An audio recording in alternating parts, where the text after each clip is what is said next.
Hai guys, welcome back to my YouTube channel. Hai guys, buat kalian yang baru mengunjungi channel aku, jangan lupa di subscribe dulu. Di setiap tutorialnya dibarengin dengan buku karya aku, jangan lupa dibaca ya. Di video kali ini aku bakal bahas tentang 4 tips bagaimana sih caranya mengatasi rasa grogi atau gugup pada saat interview pertama kali khususnya. Oke, rasa gugup itu ya ngerasa deg-degan banget di dalam hati, terus akhirnya bisa memecahkan konsentrasi ketika kita menjawab pertanyaan interview. Dan rasa gugup itu ada saat kita kurangnya percaya diri, ya enggak sih? Nah, gimana sih cara ngatasinnya?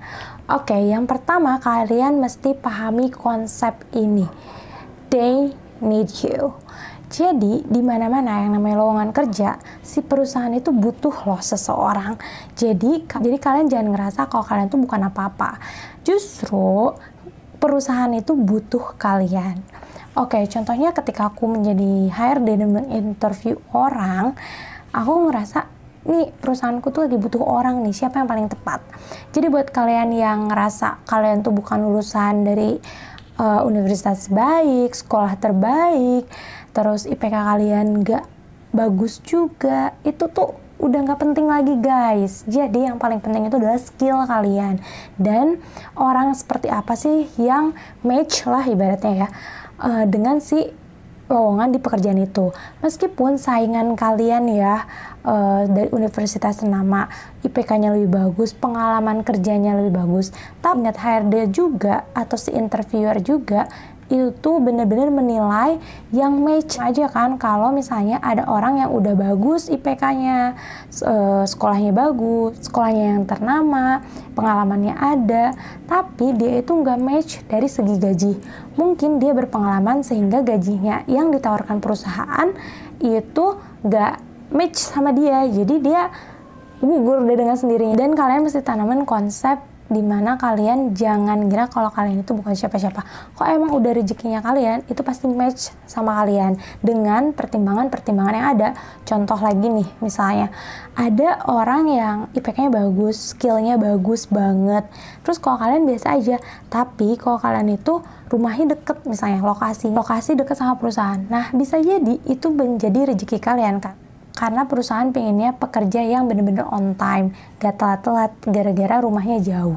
Bisa aja kan kayak gitu. Jadi kalian mesti tanemin konsep they need you. Mereka tuh butuh kamu. Jadi minimal lah ada percaya diri. Oh ya, mereka kok yang butuh gitu.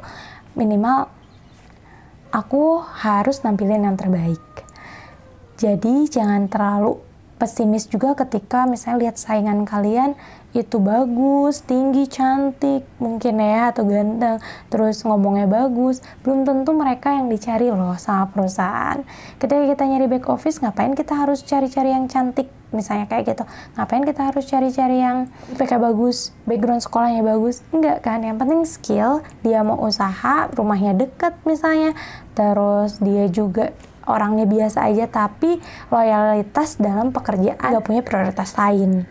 Contoh lain guys, pekerja yang ngelamar dan yang pertama itu dia cantik, terus oke, enak dipandang ya, dia ngelamar tapi dia punya prioritas lain yaitu bisnisnya dia. Nah, kita kan sebagai perusahaan ya menilai, oh berarti kamu punya sampingan lain. Mungkin aja nanti pas kerja tuh bakalan lebih fokus ke bisnisnya atau terbagi dua nih cabangnya.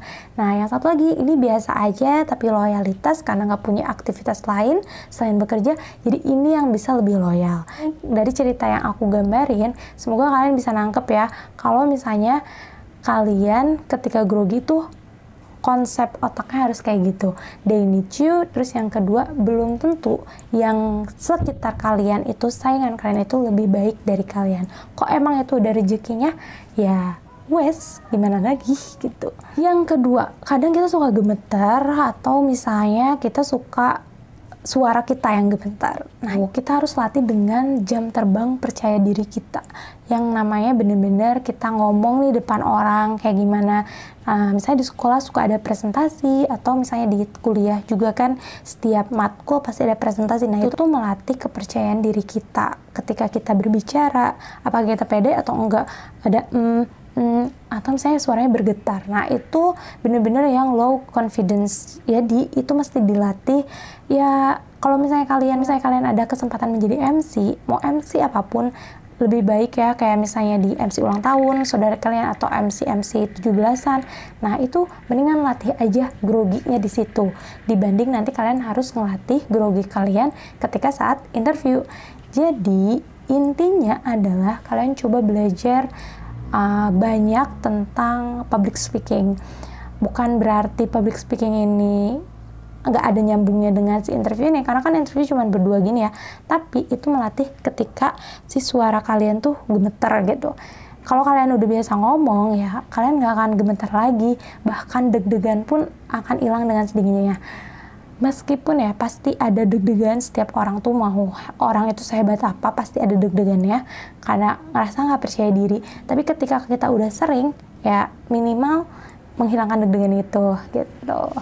Terus kalian mesti coba-coba juga interview. Jadi misal nih kalian gak minat-minat banget sama kerjaan itu, tapi kalian cuman mau ngelatih interviewnya doang. Pingin tahu nih si HRD tuh nanya apa aja. Nah meskipun gagal di situ, tapi kalian minimal ada pengalaman ya kan. Jadi jam terbang kalian udah lumayan. Jadi jam terbang kalian minimal ada 1. Terus nanti next lagi ikut aja interviewnya. Kalau misalnya keterima alhamdulillah, enggak juga nggak apa-apa. Yang penting kita udah belajar buat ngatasin grogi. Jadi mesti gagal, minimal kalian habisin jatah gagal kalian. Oke, tips selanjutnya adalah tanemin kalau kalian itu bisa. Oke, jadi dalam hati, oke, aku bisa.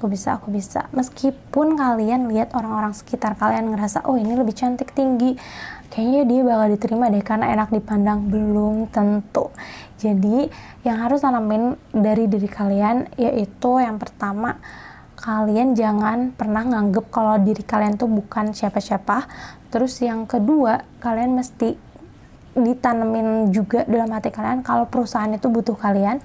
Dan yang ketiga, kalian mesti tanemin kalau kalian itu bisa. Jadi ya hajar aja. Mau ditanya apa, jawab sebisanya, jangan dibuat-buat. Yang penting kalian udah jujur dengan diri kalian sendiri. Kalau misalnya nanti dibuat-buat, takutnya nanti kalian dapat pertanyaan bumerang yang bisa balikin dan kalian gak bisa jawab lagi. Justru itu lebih merugikan buat kalian sendiri. So guys, mungkin itu aja di video kali ini. Thank you very much for watching. Kalau misalnya kalian mau request video, langsung aja tulis di komen. Semoga video ini bermanfaat buat kalian yang lagi mau interview kerja. Jangan lupa tidur yang cukup ya abis nonton video ini. See you on the next video. Oh ya, jangan lupa di subscribe.